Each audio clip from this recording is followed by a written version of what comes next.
to marry him. That's how significant he felt about Miss Lewis. To hear her back at the house say that I'm gonna stay with Bobby was just... Meaning sleep with Bobby. Correct. That was too much for him. It was just too much. According to Montana, Matthew was so angry, he even took it out on her. He tried to choke me, and then that's when I went and got Bobby.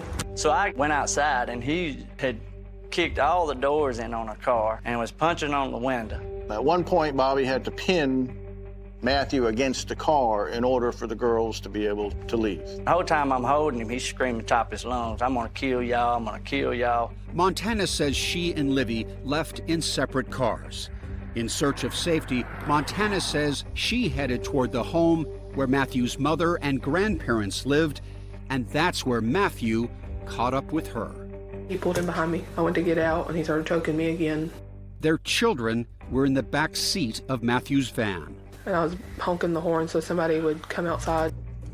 In all the racket, Montana says Matthew left and headed for his own home a short distance away on the same property. A shaken Montana says she asked to stay the night with Matthew's mother and grandparents, and then began texting with Matthew. I have a message. What does he say?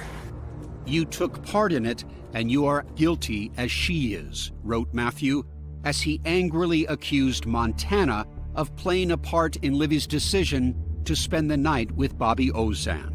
Those texts would become damning evidence in the case against Matthew Edgar. He said, you knew what was going on.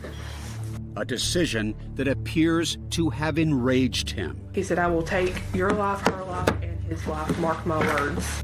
At 3:22 a.m., Matthew texts, I'm leaving. Better get here and get your kids.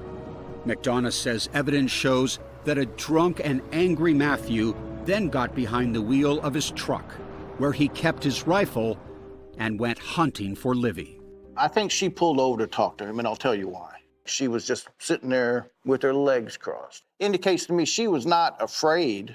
It was not a fight or flight thing where she was prepared to just bolt out the car. She was actually, to some degree, comfortable with who she was speaking with. 12 minutes after texting, I'm leaving, Matthew texted, I'm home. I got Livye's keys and her phone. Montana asked, where is she? Matthew's response, dead. Montana told investigators she didn't call 911 because she didn't believe he was serious. Instead, Montana texted Matthew, can I come down there? His reply, yeah.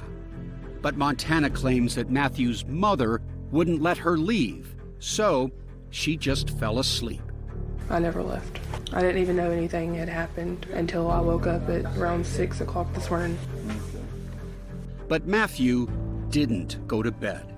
McDonough says evidence shows that not long after sending that text that Livye was dead, Matthew did something no one can explain. He went back to the crime scene, this time in his cousin Zach's truck. It's that truck that was found parked behind Livye's car. Why would he go back then? Why would he return to the scene of the crime? That would be a question you'd have to ask Matthew. I can't explain that. Also hard to explain, Montana's failure to call 911. It made no sense to Livye's friend, Bailey. She knew who he was and what type of person he was.